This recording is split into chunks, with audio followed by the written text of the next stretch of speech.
Mais uma semana com teorias de Darwin, mais uma semana falando de assuntos relevantes para toda a região. E voltamos a falar sobre pedágio. Afinal, Darwin Valente, você trouxe uma reportagem em O Diário de Mogi mostrando mais um capítulo dessa novela e uma boa notícia, né? Conta pra gente aí sobre essa novidade do caso.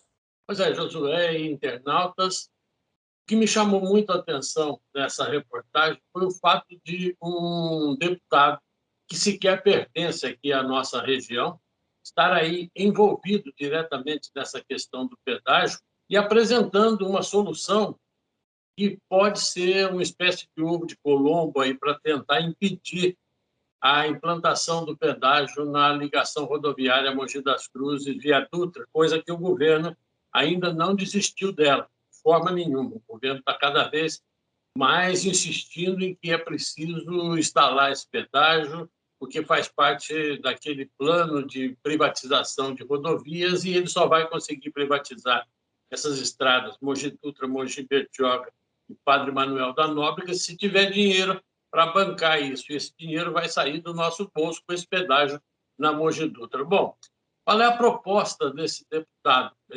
Ele apresentou uma proposta para que seja legalmente inviável ou ilegal a implantação de pedágios em locais que dividam determinadas cidades ao meio, como é o caso específico aqui de Mogi das Cruzes.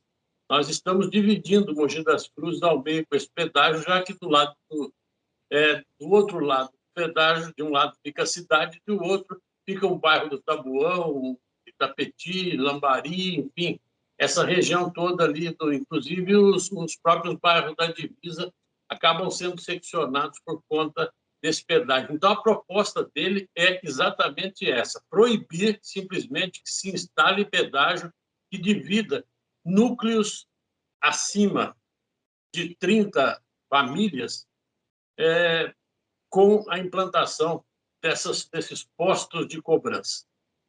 Ô Darwin, qual que é o nome desse deputado e qual que é a região de atuação dele? Olha, esse é o deputado Castelo Branco, pertence ao PSL, foi eleito pela primeira vez nas eleições passadas e ele é da capital. Então, a área de atuação dele é exatamente a Grande São Paulo e ele diz que, até por ter sido militar do Exército, ter participado de muitas ações do Exército dentro e fora do país, ele quer abranger o Estado inteiro com essa atuação dele como parlamentar. E o que motivou esse deputado aí a entrar nessa luta em relação aos pedágios? Ele me disse que caminhou pelo interior de São Paulo, dos 645 municípios paulistas, ele passou por 350 cidades em 2 anos e meio de mandato. Ele é o primeiro marinheiro de primeira viagem lá na Assembleia, primeiro mandato dele como deputado. E ele chegou à seguinte conclusão, de que em cada estrada, dessas mais importantes do Estado, a cada 30 ou 50 quilômetros, acaba existindo um ponto de cobrança de pedágio. E ele acha que isso aí é um absurdo, porque só expõe o que ele chama de farra arrecadatória do governo do Estado de São Paulo. E ele fala ainda num outro problema, que é o de, além de tirar o dinheiro a qualquer custo do bolso do cidadão, ele fala que o preço do pedágio cobrado nas estradas de São Paulo ele se equivale ou até supera determinados valores cobrados na Europa e até nos Estados Unidos. Ele disse que fez esse levantamento e chegou a essa conclusão. Então, o valor do pedágio é valor de pedágio europeu e americano. E outra coisa que ele constatou nessas andanças dele pelo interior de São Paulo, pelo menos 30 casos de cidades que foram seccionadas ao meio para a colocação desses pedágios em pontos de maior movimento, porque é isso que o governo quer, coloca perto da cidade para que o movimento seja intenso e, consequentemente, a movimentação econômico-financeira desse pedágio compense, e muito, o governo. Agora, o deputado foi duro em determinados momentos da entrevista, viu, Josué? ele disse o seguinte, que isso aí está cheirando muito arrecadação em véspera de eleição e tal, e ele disse que não tinha prova para falar sobre isso, mas disse que suspeita claramente de que há um interesse eleitoreiro por trás da implantação de tanto pedágio em tão pouco espaço de tempo. Por exemplo, só aqui nesse processo de privatização não, de concessão das rodovias Mogi Dutra, Mogi Bertioga e Padre Manuel da Nóbrega, são 5 praças de pedágio que deverão ser implantadas. É muita coisa, não é não? E você comentou aí sobre locais que ele já identificou que já existe essa questão. Vamos lá, 2 perguntas aí. Primeiro, aprovando esse projeto, como é que fica essa questão? Já se sabe isso? Onde já tem pedágio?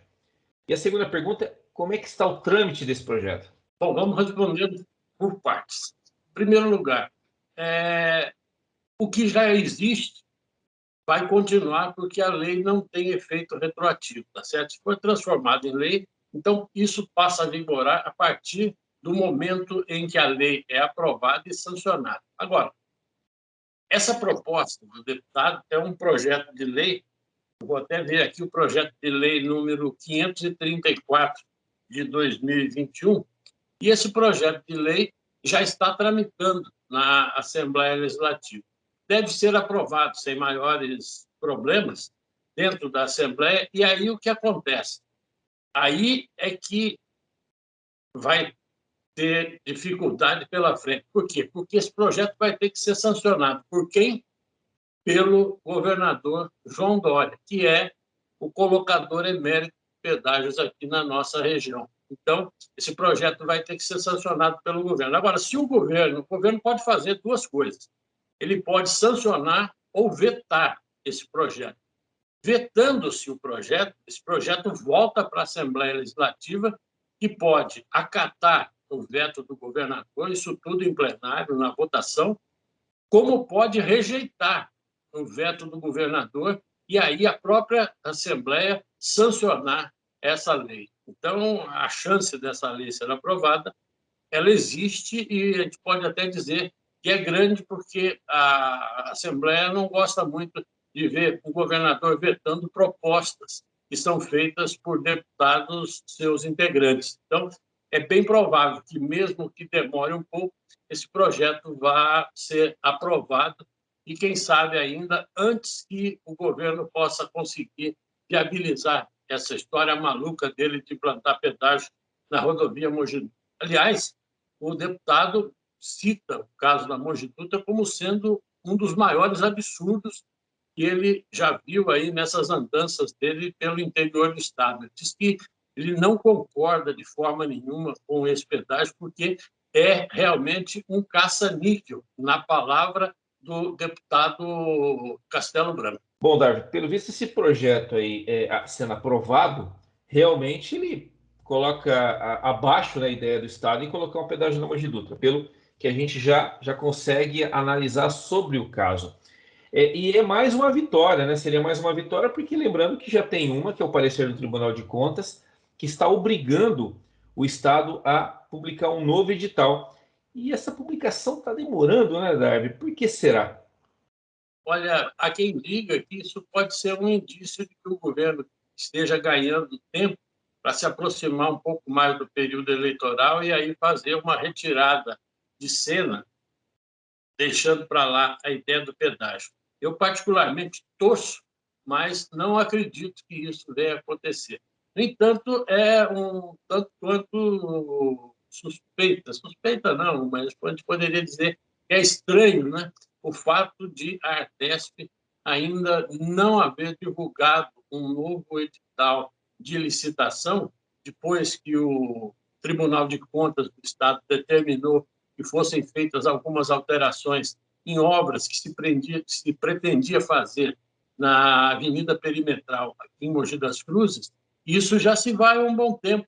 E se você entrar no site da Artesp, você vai ver lá que existe logo de cara um alerta dizendo que o edital do lotes Litoral Paulista, que é o lote da concessão das três estradas, Mogi Dutra, Mogi Bertioga e Padre Manuel da Nóbrega, está sofrendo alterações para se ajustar às exigências do Tribunal de Contas do Estado de São Paulo. Então, é isso que está acontecendo. A gente vê lá, e olha que já faz tempo que esse aviso está lá no site da Artesp, a gente tem o cuidado de acompanhar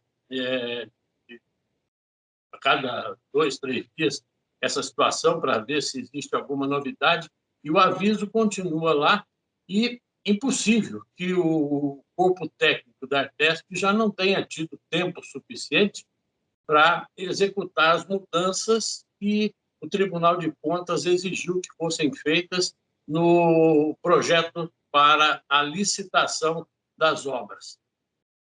Há uma interrogação diante de tudo isso aí, e olha, é aquela história. Embora eu não acredite,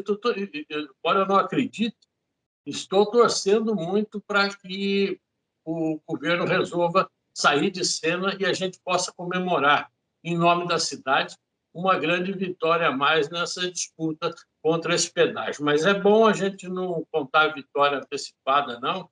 Vamos ficar com como diria o nosso saudoso Totti, armas ensarrilhadas, porque a qualquer momento pode vir uma surpresa desagradável pela frente e a gente precisa estar pronto para receber essa surpresa e estar pronto também para contra-atacar essa eventual mudança no edital, conforme já disse o prefeito Caio Cunha. Caio disse que já tem, inclusive, uma saída jurídica para bombardear novamente esse novo edital, caso ele venha a ser anunciado ainda nos próximos dias. Pode ter um problema, viu? Daqui a pouco a gente está entrando em ano eleitoral, e aí essas coisas em ano eleitoral ficam muito difíceis por conta da legislação em vigor, por conta de determinadas restrições impostas pela legislação eleitoral.